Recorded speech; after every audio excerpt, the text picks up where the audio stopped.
ரவா தோசை சாப்பிடணும் அப்படின்னு ஆசைப்பட்டீங்கன்னா இனி ஹோட்டல் பக்கமே போக வேணாம். ஹோட்டலில் என்ன செலவு பண்ணுறோமோ அந்த காசுக்கே நீங்கள் எல்லா பொருளையும் வாங்கி வச்சு வீட்டில் எல்லாரும் சாப்பிடக்கூடிய அளவுக்கு நிறைய தோசை செய்யலாம். நல்லா மொறு மொறுன்னு எல்லாருக்கும் பிடிக்கக்கூடிய வகையில் எல்லாரும் வயிறு ஃபுல்லாக சாப்பிடக்கூடிய அளவுக்கு வீட்லேயே இனி ரவா தோசை செஞ்சிடலாம். நான் சொன்ன டிப்ஸை யூஸ் பண்ணி நீங்கள் ட்ரை பண்ணி பாருங்கள், ரொம்ப சூப்பராக வரும். மாவு மிக்ஸ் பண்ணுறதுக்கு ஒரு பாத்திரம் எடுத்துக்கிட்டு இதில் 1/2 கப் அளவுக்கு ரவை சேர்த்துக்கிறேன். நான் இப்போ மெஷர்மெண்ட் கப்பில் தான் அளந்து எடுத்திருக்கேன். இந்த கப்லேயே நான் பார்த்தீங்கன்னா எங்கள் வீட்டில் இப்போ நாங்கள் 4 பேர் இருக்கோம், 4 பேர்த்துக்கு செய்கிற மாதிரி நான் பார்த்தீங்கன்னா அளந்து எடுத்திருக்கேன். 1/2 கப் ரவை. எடுக்கிற ரவை ரொம்ப நைஸாக இருக்கணும். கேசரி எல்லாம் செய்கிறதுக்கு யூஸ் பண்ணுவோம் பாருங்கள், நல்லா நைஸான ரவை, அந்த ரவை எடுத்துக்கோங்க. வறுத்த ரவை வறுக்காத ரவை எது வேணாலும் நீங்கள் எடுத்துக்கலாம். 1/2 கப் அரிசி மாவு சேர்த்துக்கிறேன், பச்சரிசி மாவு. 1/4 கப் மைதா எடுத்திருக்கேன். மைதா உங்களுக்கு சேர்க்க பிடிக்கல அப்படின்னா கோதுமை மாவு சேர்த்துக்கோங்க. மாவை ஃபஸ்ட்டு கரைச்சி வச்சிடலாம். ரவை கொஞ்சம் ஊறணும், ஒரு 15லேருந்து 20 நிமிஷத்துக்கு ஊறணும். தண்ணி சேர்த்துக்கிறேன். 2 கப் அளவுக்கு தண்ணி சேர்த்துட்டு முதல்ல கரைச்சி வச்சிடலாம். கட்டிகள் இல்லாமல் நல்லா நைஸாக மாவை கரைச்சி வச்சிடுறேன். தண்ணி சேர்த்துட்டு மாவை நல்லா கரைச்சி எடுத்துக்கிட்டேன். இப்போது ஒரு 20 நிமிஷத்துக்கு நல்லா ஊறட்டும். இந்த 20 நிமிஷம் டைமில் சட்னி அரைச்சிக்க போகிறேன். கூடவே இது கூட சேர்க்கறதுக்கு வெங்காயம், கருவேப்பிலை, கொத்தமல்லி இது எல்லாமே நான் கட் பண்ணி எடுத்து வச்சுக்க போகிறேன். சட்னி அரைக்கிறதுக்கு தேங்காய் பார்த்தீங்கன்னா இந்த மாதிரி மேலே இருக்கிற ப்ரௌன் கலரை எடுத்துட்டு நான் கட் பண்ணி எடுத்து வச்சுருக்கேன். நான் 3 கையளவுக்கு தேங்காவை அளந்து எடுத்திருக்கேன். காரத்துக்கு 4 பச்சை மிளகாய் சேர்த்துக்கிறேன். கொஞ்சம் டேஸ்ட்டுக்கு 2 முந்திரி, ஒரு சின்ன துண்டு இஞ்சியை கட் பண்ணி எடுத்து வச்சுருக்கேன், அதை சேர்த்துக்கிறேன். பொட்டுக்கடலை பார்த்தீங்கன்னா ஒரு 2-3 டீஸ்பூன் அளவுக்கு மட்டும் சேர்த்துக்கோங்க. இந்த மாதிரி தேங்காய் சட்னி செய்யும் போது நல்லாயிருக்கும். பொட்டுக்கடலை அதிகம் சேர்க்காமல் தேங்காய் நிறைய சேர்த்து நம்ம தேங்காய் சட்னி அரைக்கும் போது ரவா தோசைக்கு காம்பினேஷன் ரொம்ப சூப்பராக இருக்கும். ஒரு கைப்பிடி அளவு தேங்காய்க்கு 1 டீஸ்பூன் கணக்கு கூட நீங்கள் எடுத்துக்கோங்க. தேவையான அளவுக்கு உப்பையும் சேர்த்துட்டு சட்னியை நான் அரைச்சி எடுத்துக்கிறேன். ஹோட்டலில் கொடுக்குற மாதிரியே நமக்கு பார்த்தீங்கன்னா சட்னி எவ்வளோ நல்லா ஒயிட்டாக சூப்பராக கிடச்சிருக்கு பாருங்கள். உங்களுக்கு எந்த அளவுக்கு தண்ணியாக வேணும் கெட்டியாக வேணுமோ அதுக்கு ஏற்றது போல் தண்ணி சேர்த்து அரைச்சிக்கோங்க.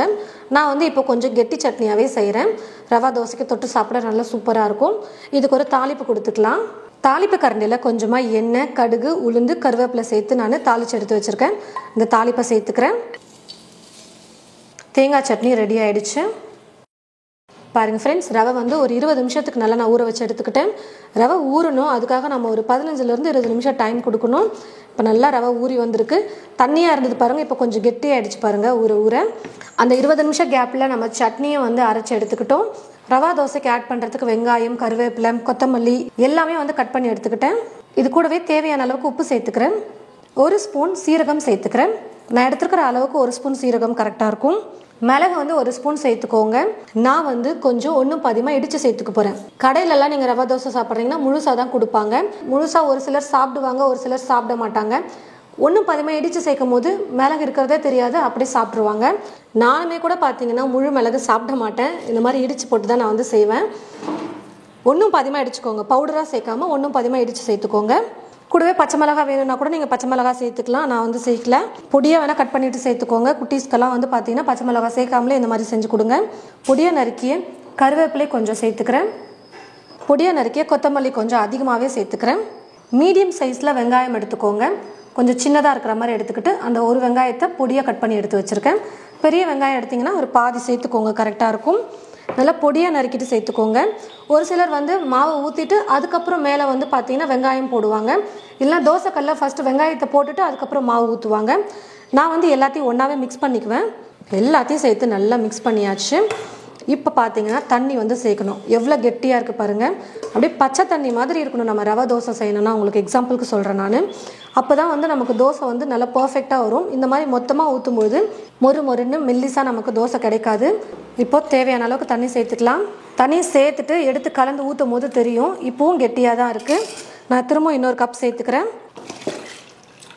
இப்போ கலந்துட்டு இப்படி எடுத்து ஊற்றி பார்க்கலாம் கரெக்டாக இருக்கா இல்லையான்னு சொல்லிட்டு. இப்போ ஓரளவுக்கு நமக்கு கரெக்டாக இருக்குது. ஃபஸ்ட்டு ஒரு தோசை ஊற்றும் போதே நமக்கு தெரிஞ்சிடும் எந்த கன்சிஸ்டன்சியில் இருக்குதுன்னு சொல்லிட்டு. ஒவ்வொரு முறையும் நம்ம தோசை ஊற்றும் பொழுதும் நல்லா கலந்து விட்டுட்டு அதுக்கப்புறமா ஊற்றுங்க. இல்லைன்னா மேலேயே வெறும் தண்ணியாக இருக்கும், அடியில் அப்படியே அந்த ரவை மாவெல்லாம் அப்படியே நின்றோம். அப்போ கடைசியாக ஊற்ற பார்த்தீங்கன்னா இன்னும் கெட்டியான பதத்துக்கு வந்துடும். ஒருவேளை அப்படி வந்துச்சுனாலும் ஒன்றும் பிரச்சனை இல்லை.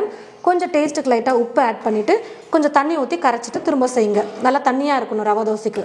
இப்போ மாவு ரெடி ஆகிடுச்சு. இப்போ நம்ம தோசை ஊற்ற ஸ்டார்ட் பண்ணிக்கலாம். தோசைக்கல் நல்லா சூடேறினதும் நான் சொன்ன மாதிரி ஒவ்வொரு முறையும் நல்லா கலந்து விட்டுட்டு நீங்கள் வந்து எடுத்து ஊற்றிக்கோங்க. அப்படியே இந்த ஓரத்துலேருந்தே அப்படியே நீங்கள் கொண்டு வாங்க.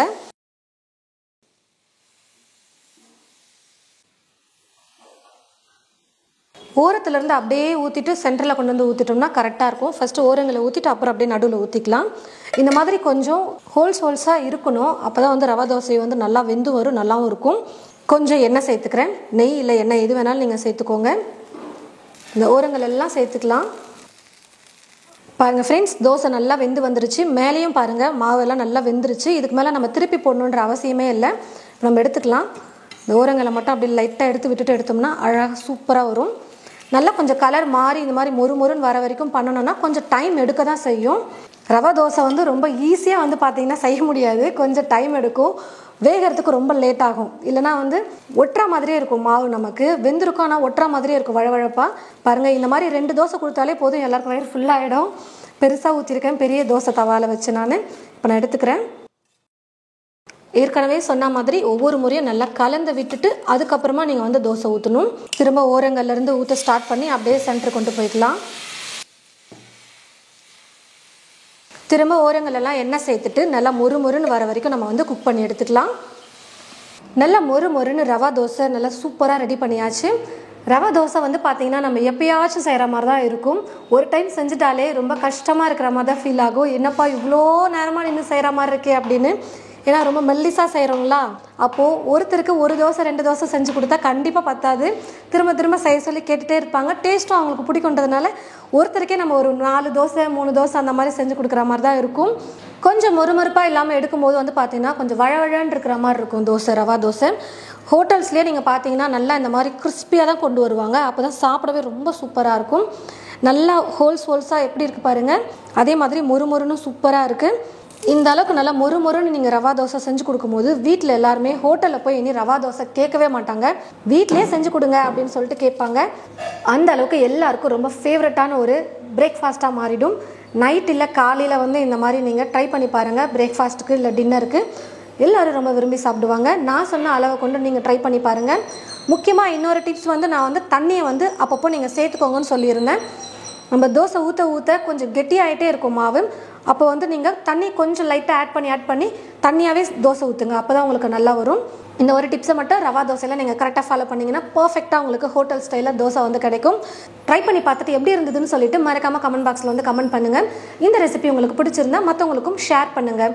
இது போல் நிறைய வீடியோஸ் பார்க்க தமிழ் ஃபுட் மசாலா சேனலை மறக்காமல் சப்ஸ்கிரைப் பண்ணிக்கோங்க. தேங்க்யூ.